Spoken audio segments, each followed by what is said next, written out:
kapitolu z táborového života ve 3. oddíle s názvem Nikdo nepřišel.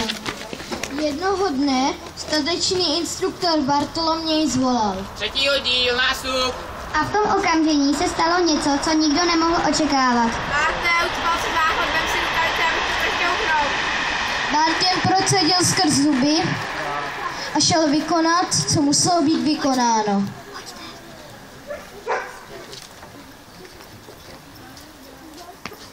Když nás teď volal. Tak si zase někde zapomněl nebo flirtuje s nějakou instruktorkou. To už je asi popad.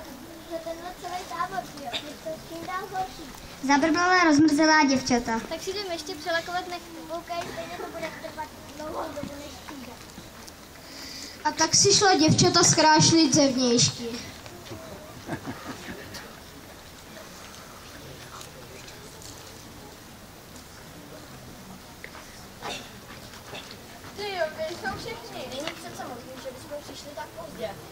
Tak se rozhodli jít si uklidit ten bordel, co mají ve stanu. Tak to jsme se spíš nerozhodli.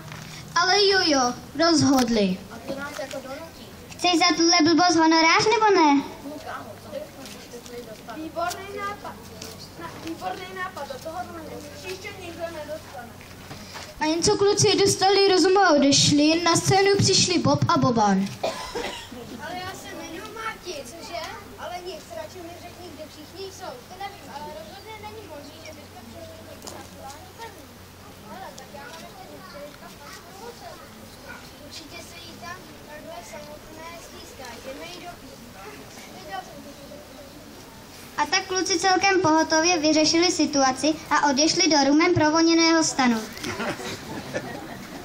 O chvíli později přichází v nikotinovém oparu další dvojice výtečníků. Volali nás nebo ne?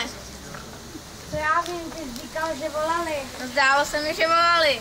Tak zdálo, nebo to víš určitě? Určitě vím, že se mi zdálo, že nás volali. To je Tak zajdeme ještě zase tam na Cigo. No a to jo. Ty krása, my snad za ten tábor stáhneme celý karton. Milí rodičové, tento příběh je samozřejmě celý smyšlený, plný mystifikací a polopravd. A už přichází na scénu náš statečný, ale od záchodu špinavý instruktor Bart. Tak já jsou, když jsem je volal před chvílí. Stejně nikdo nepřišel. Tak jo. A to je konec.